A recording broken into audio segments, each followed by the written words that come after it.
in a couple of days. And normally, I know I have it's different, but the reason I'm holding the iPad right now is a lot of furniture has been um, moved. So just try to bear with me on this live stream. I know it's late for many South Africans, and that's who most of my viewers are, particularly on these live streams. But I feel compelled to do a live stream because of what has happened in Cape Town. And I have to give thumbs up to Chris Wyatt and the Indaba Africa channel. I'm wearing an Indaba Africa shirt. And right now, the Indaba Africa group, he had given up a rugby trip to go see a rugby match in the USA to cover the fire in Cape Town that has just been engulfing Cape Town. Last I heard, the fire is not under control, and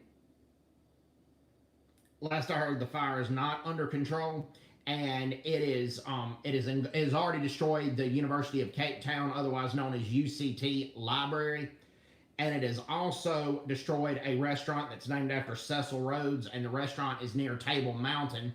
And Table Mountain is one of the most popular, if not the most popular, tourist attraction in Cape Town. Apparently, that's where the fire started. We still don't know what had caused the fire. We don't know if the fire was unintentionally caused or intentionally caused. But we do know that, again, the UCT library has been destroyed. And there's a lot of rare archives and rare books there that are going to be lost forever. They're unique. They're the only copy in the world. So that's been destroyed. Also, I saw extra footage of a windmill being destroyed on Chris Wyatt's Indaba Africa channel. And then, so just please keep Cape Town in your prayers. Keep the South African firemen in Cape Town in your prayers. Keep the helicopter pilots that are flying over the fire, dropping water, in your prayers. They all need our prayers and support right now. And many UCT students are probably going to be doing online learning, or if the class can't be done online, they're not going to be learning at all because UCT suffered heavy damage from the fire. But what we do know, and this is sick, there have been some people on Twitter that have called for dumping petrol on the already existent fire, and people who have tweeted something like that is encouraging violence. And inciting or encouraging violence is not protected under free speech. What needs to happen if people are encouraging people to dump petrol on the fire, they need to go to jail. And they don't need to go to prison, but they need to go to jail, and they need to pay a heavy fine.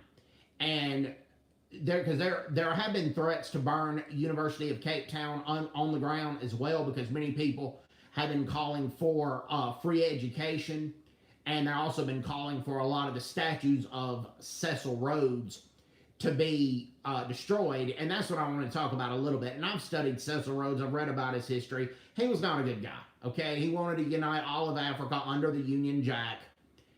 But he also left a lot of his money so people could get a free education. He really emphasized college education. That's why he started the Rhodes Scholarship. And there have been millions upon millions of people who have gone to college under the Rhodes Scholarship. So if people are calling for all things Cecil Rhodes and all things Cecil Rhodes related to be removed, then they don't need to be allowed a scholarship to college. They still need to be allowed to go to college, but they should have to pay full tuition, full room and board for going to college if they want all things Cecil Rhodes removed, because that's called what you call putting your money or putting your education where your mouth is, if you want that.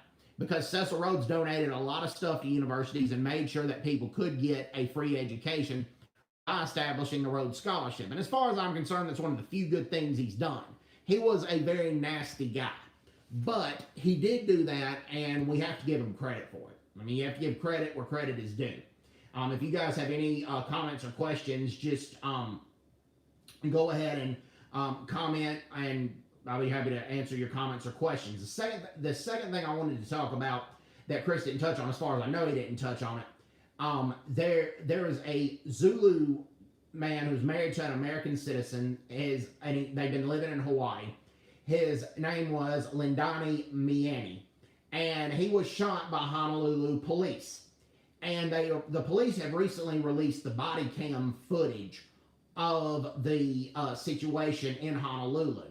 And before the officers use deadly force on this man, they had tried to deploy a taser, and the taser was ineffective on him.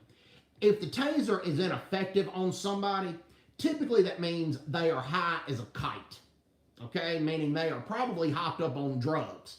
The taser works almost 99% of the time and neutralizes somebody. They tried tasing him, it didn't work, and then he still tried to attack the police officers. One of the police officers that he attacked is still in the hospital with a concussion and with facial injuries.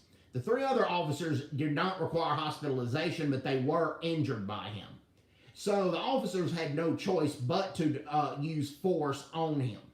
The Lindani Miani followed this lady home, that was not his wife, by the way, followed this lady home who wasn't his wife, and him and his wife have 2 kids together. His wife is Caucasian, but she grew up in Hawaii on the island of Oahu. So she was a missionary to South Africa, and that's where she met Lindani Miani. And they moved to Honolulu pretty quickly after they got married. It's something she wanted to do. Well, they had, because that's where she grew up. Well, they had 2 kids together, but he followed this other woman home that wasn't his wife. He takes the shoes off before entering the house. He goes in the house, and the family never knew him. The woman didn't know him. And they kept begging and asking him to leave. Well, he didn't leave. And they asked him to leave. They called the police on him. He goes and he sits and he leaves before the police get there, but then the police get there. It looks like he's sitting in his car, but he's not leaving the scene. The police tell, and the officers get there. The lady goes outside the house and points and says, "That's him, that's him." So the police officers ask him to get out of the car. They ask him to be still, and they're going to talk to him. Well, he starts attacking them. So it's pretty much an open and shut case, and the Honolulu Police Department, I firmly believe, is in the right in this situation. So I really, like I said, I mean, this is a pretty much open and shut case, to be honest with you. Pretty much, like I said, pretty much open and shut case in Honolulu, Hawaii. Now, okay. I'm going to discuss more of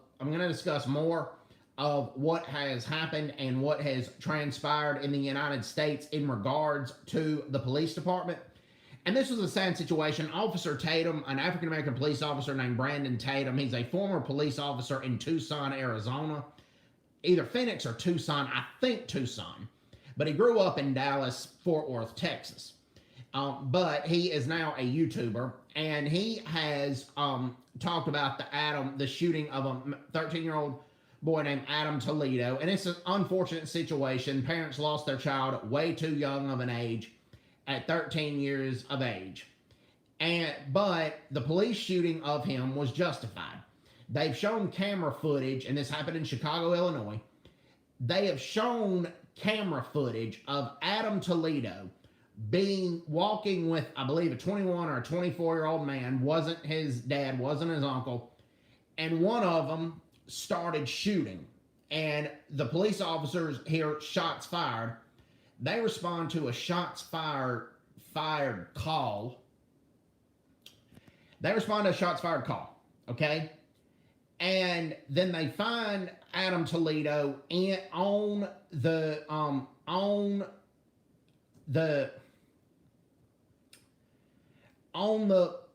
by the fence, but he's concealing his gun a little bit. But when the officer yells, "Hands up, hands up, hands up," he doesn't drop the gun and put his hands up. He throws the gun. He throws the gun like this. So the officer had reason to believe he was going to fire that gun, and because it was coming out like this. And it was an unfortunate situation, but that is a textbook use of deadly force. Like I said, the parents lost a kid way too young. I doubt it's going to make any news because Adam Toledo was Hispanic and he wasn't African American. So I doubt it's going to make much news, but Brandon Tatum had reported on it. It has made a little bit of news, but it hasn't been much. And but like I said, I firmly believe that the use of force was justified by the Chicago Police Department. So yeah, I mean, I firmly believe that use of force was justified. Now, I'm not sure of sports in South Africa, but the great NFL quarterback Brett Favre, who quarterbacked for the University of Southern Mississippi, he has said that a lot of people are not watching sports nowadays because it is too politicized. And what he means by that is that people are entering politics into sport, and the kneeling in the national anthem didn't accomplish anything. If anything, it has created more tension and more division.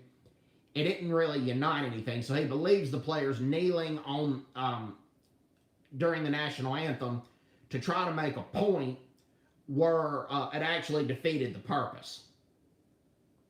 And it actually, like I said, it actually defeated the purpose. And it caused more tension, and Brett Favre had said that, and he's getting flack for it. But I firmly believe that it has been a problem, and pro sports ratings are down. NFL ratings were down by 7% last year. Major League Baseball ratings are down because the Major League Baseball moved the All-Star game from Atlanta, Georgia to Denver, Colorado. Well, the Atlanta Braves play in Cobb County, Georgia, which is right outside of Atlanta. But the majority of the stadium workers come from Atlanta, typically. And a lot of these workers, which are majority African American, are going to be missing a lot of overtime. A lot of the hotel workers in Atlanta are majority African American. And Atlanta has lost is going to lose $100 million in tourism revenue because the Major League Baseball moving from Atlanta, Georgia to Denver, Colorado, their All-Star game. And this has been a disaster. It's been a disaster for Major League Baseball, and it is nothing racist with the Georgia voting law. All the Georgia voting law requires is that somebody presents an ID, a form of identification, to vote, to make sure you're a registered voter in that state and to make sure you're a registered voter in the district. You need an ID to purchase alcohol. You need an ID to purchase tobacco. You need an ID to purchase, you need an ID to get into a club. You need an ID to get into an R-rated movie. But somehow it's racist to get an ID to vote. That is just asinine. It is asinine for somebody to say it's racist to have to present an ID to vote. And that's all the law pretty much is.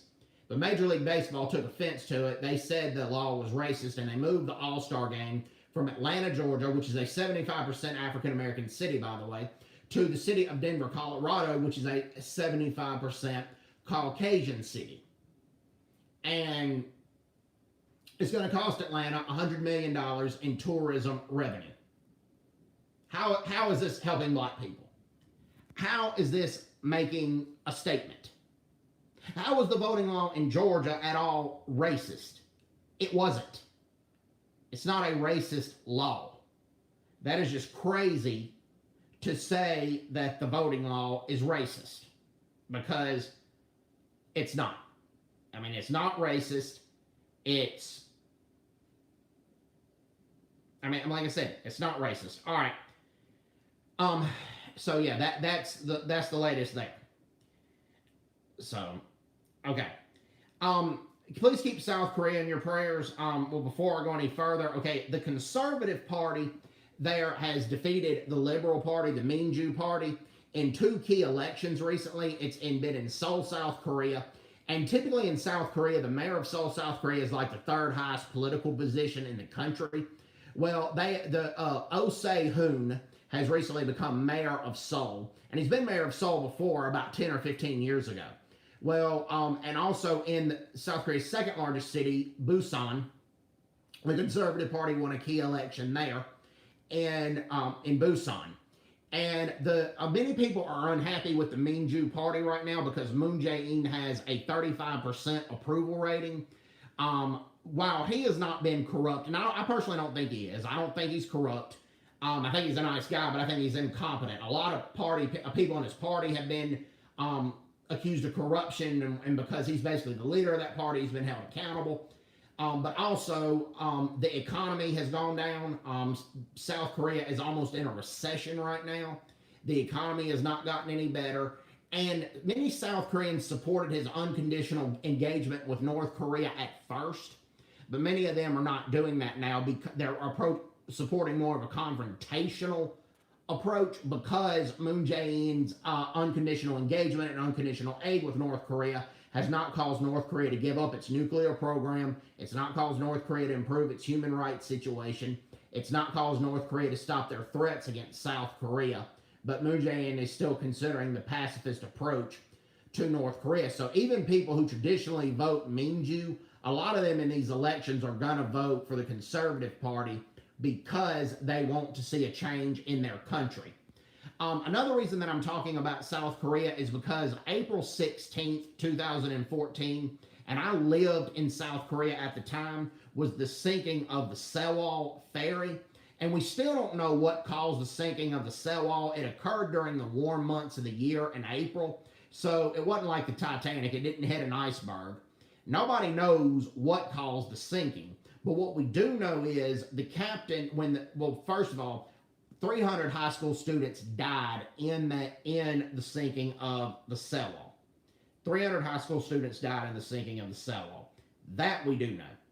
What we also know is that the captain had made an announcement and told people to stay in your seats. Don't go anywhere. And that was after the boat had tilted basically to a 30-degree angle. An 80-degree angle. But then there was no announcements for evacuations. The captain and his crew basically desert the boat. They leave the boat, and they leave the passengers to fend for themselves. And the boat also didn't have enough lifeboats or life jackets for every single passenger on board, which was company negligence. And so basically the fishermen who saw the boat sink reported it to the Coast Guard and reported it to the government.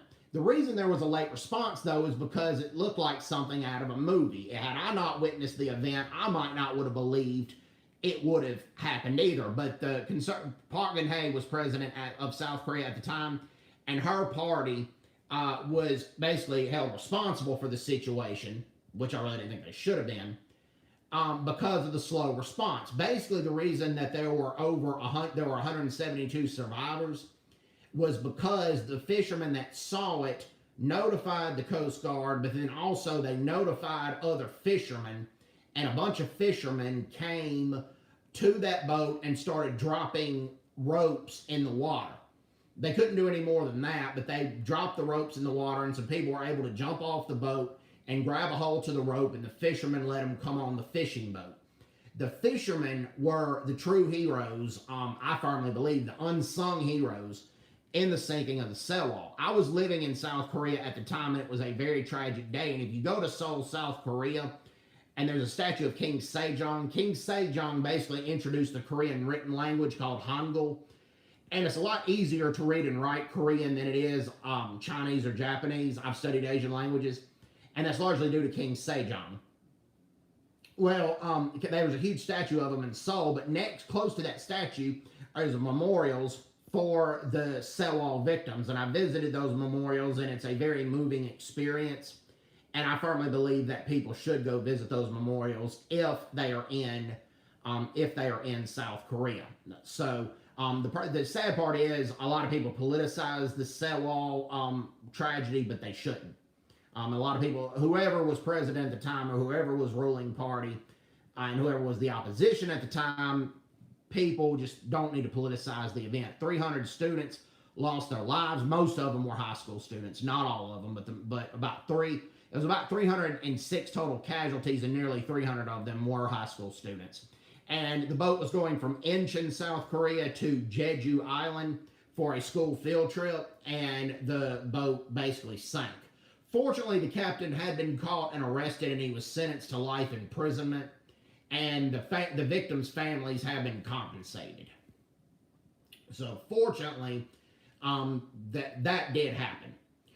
So that had gone on. So again, if you guys have any questions or comments, please feel free to ask them, and glad you guys are here. I know, like I said, I know it's late in South Africa. It's midnight, and tomorrow's Monday for South Africans. And then in South Korea and in Japan, it's Monday, and it's about 7:47 in the morning on a Monday, and people are getting to work. So I get that. Not a problem at all. But due to the fire in Cape Town and due to the shooting of the Zulu Prince, he was nicknamed Prince because he appeared on South African Idol, but the shooting of the Zulu Prince in Honolulu, Hawaii, I felt compelled to do a live stream. And then also, April 16th was the 7th anniversary of the sinking of the Sewol that happened in South Korea. And it was going from the port city of Incheon. Incheon is a port city, but the Seoul the international airport in Seoul is not actually in Seoul. It's in Incheon, not Kimpo, but the Incheon airport. And I think the city of Incheon owns part of that airport, and the city of Seoul owns part of it. So it's jointly owned. But Incheon is a port city, but boats go from Incheon to Jeju, and then Jeju to Incheon all the time. And Incheon is actually one of the few cities in Korea that has a Chinatown. There are a few Koreans of Chinese descent, I bet not many, but the Chinatown in Incheon is actually pretty interesting. I enjoyed going there. But yeah, if any of you guys have caught up, what we talked about is right now there is a big fire in Cape Town, South Africa. Last I heard, the fire was not under control, but in Table Mountain, which is the main tourist attraction in South Africa, it looks like the fire started there. We don't know if the fire has been intentionally caused, or we also don't know if the fire had been unintentionally caused. But the University of Cape Town's library has been completely destroyed. A restaurant near Table Mountain, it's a restaurant named after Cecil Rhodes. That restaurant has been completely destroyed as well. The University of Cape Town library has been completely destroyed. It's just a tragic situation in Cape Town, South Africa. So please keep Cape Town in your prayers. And talking about South Korea, South Korea actually, they have had over 600 new COVID-19 cases just in a couple of days ago. Typically, they were averaging way less, and they had, what I believe, done it right when they were keeping everything open, but then enforcing social distancing, and the general public made it a point to wear a mask. Here's where it started getting tough for South Korea in regards to the COVID-19. Another thing that the Minju Party, the Liberal Party, has not done, they've acquired the vaccines, but they also have,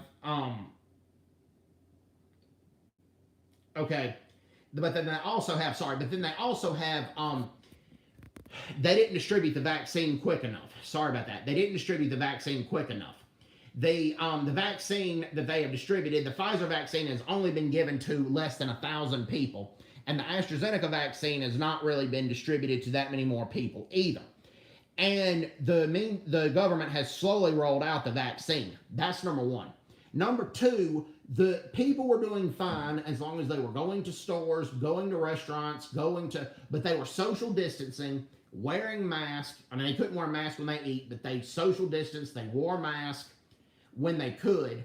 But when they started traveling domestically, it's hard to travel internationally if you're going to South Korea or leaving South Korea, even if you're a South Korean citizen. But they started traveling domestically, and when you go in a hotel, you cannot sleep with a mask on. And the hotels, unless things have changed, they have a shared ventilator.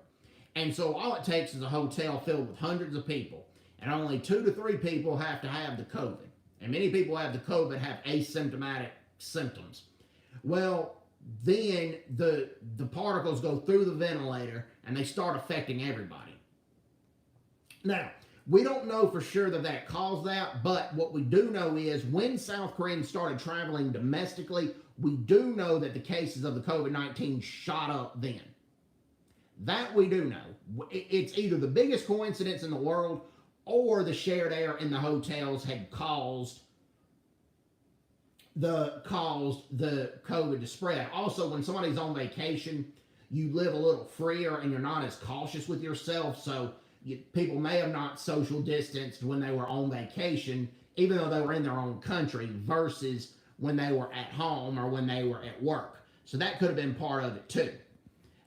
So yeah, but then also with news in Asia, Myanmar, at least 700 people have died in the protesting the military's regime's unlawful overthrowing of Aung San Suu Kyi's democratically elected government.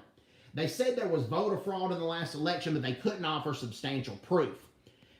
And people have been protesting back for democracy to return to Myanmar. Well, at least 700 people have been killed, and that's what we know of. Well, Myanmar, the military government, has released about over 23,000 prisoners, many of them violent thugs, in an effort for them to start their lives over. Like, it's their own rehabilitation program. But none of the dissenters, none of the protesters who have been arrested have been allowed to be free. But they're allowing murderers and armed robbers to be released.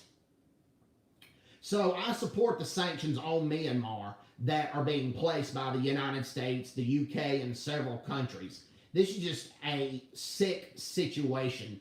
And I like Aung San Suu Kyi. She was the first democratically elected president of Myanmar, maybe ever. And she was awarded several medals by the United States Congress. And both the Republicans and the Democrats supported her getting the medals. But where she made a mistake, I firmly believe, is that she tried sharing power with the military. If you try sharing the power with the military is going to eventually take over the government, I believe, and turn the country back into a military dictatorship. Shared power with the military usually does not work out. And I bet you Aung San Suu Kyi is regretting that very much. Also in India, the COVID-19 is just rampant in India right now. India has vaccinated over 100 and they vaccine over 100 million people, but India is home to 1 billion people, 1.4 billion people. So only 10%, I think they vaccinated 140 million last time I checked. But that is only about 1.4% of the population, because 14% of the population, because India is home to 1.4 billion people. And only 10% of the population has been vaccinated. And also, India is just a very, very crowded country, 1.4 billion people, but the landmass of India is very, very small. So I really don't know what could have been done to prevent the COVID-19 from being spread in India, because a lot of people in India live very, very close because they have to. And then families typically stay there forever. I mean, everybody works when they can, typically, and they try to contribute to the family, but a lot of families can't venture out on their own. I mean, some do, but they really can't unless they go abroad, because space is so limited in India. And right now, the public hospitals are full, but some government officials, particularly in Delhi and also in Maharashtra, are lying, saying that their public hospitals are not full, but people have smuggled footage out of there and saying that the public hospitals are full. I've seen footage of this on news. The public hospitals are full. Some people with COVID-19 that are dying are being rejected in these public hospitals because they just don't have any room for them. And it's just a sad situation. There have been footage of 2 COVID-19 patients being in the same bed in a lot of India's public hospitals. India has universal health care for people who can't afford private health care, but at the same time, it's largely underfunded. Prime Minister Modi is trying to crack down on government corruption, and he himself is not corrupt, but it's just for so many years it has been corrupt, and there's been so much underfunding of public hospitals that it's going to take a while to get the corruption under control. Prime Minister Modi had tried a lockdown for the longest time to keep the spread of the COVID from happening, and it did work. But he's in a lose-lose situation, because he led by example himself too. But what happened was the economy went down really, really bad, and Modi said we can't have a bad economy. So he reopened the place, but then when he reopened the place to try to boost the economy, then the COVID-19 shot up. So I believe Prime Minister Modi is doing all that he can do. He is just in a very, very difficult, win-less situation for the people of India. And it is just an extremely tough situation for Prime Minister Modi. And the worst state that has actually been affected with all this has been Maharashtra, which houses India's largest city and economic commercial center, Mumbai, formerly known as Bombay. And in Maharashtra, that the situation is just very, very bad right now. Now, the Philippines has had a bad COVID-19 situation, and Rodrigo Duterte has put the place in lockdown. But right now, the Philippines actually is the worst Southeast Asian country hit with the COVID-19. But right now, according to CNN, Super Typhoon Surigay, I got that right here, Super Typhoon Surigay continues to strengthen and could move dangerously close to the Philippines. So right now, keep the Philippines in your prayers as well, because the Philippines are bracing for a typhoon, as well as they're combating the COVID-19 situation. The Philippines, Rodrigo Duterte, their president, had been trying to make nice with China for the longest time. Well, he bought the Sino vaccine, and many Philippine citizens don't trust China because China is encroaching on their land. They're trying to take a lot of their land in the Scarborough Shoal and in the Spratly Islands. That's one reason the Philippine Air Force has been flying over these Chinese ships trying to scare them away. Well, they got the China vaccine. They got the Sino vaccine, but the Sino vaccine has been largely ineffective. It's only about like 15 to 20% effective against the COVID-19 virus. And the South Africa strain has been found in the Philippines. The Philippines have gotten the AstraZeneca vaccine, but the AstraZeneca vaccine is about 70% effective against the regular COVID-19 strain, but the AstraZeneca vaccine is only about 15% effective against the South African strain. So a lot of people don't trust the AstraZeneca vaccine as well. So if I was honestly in the Philippines, I might not would get the vaccine either. So they're just in a very, very tough and in a very, very delicate situation. So, but fortunately, the Philippines have bought a few vaccines from Moderna, but it's few and far between. So it's just a tough situation for the Philippines, and we need to keep the Philippines in our prayers. All right, it's been about 32 minutes. I will let you guys go. Thank you guys for tuning in. Once I get this thing uploaded, more people will probably watch it tomorrow. But thank you guys for tuning in. Hope everybody's doing well. Take care. God bless. And bye-bye. Bye-bye.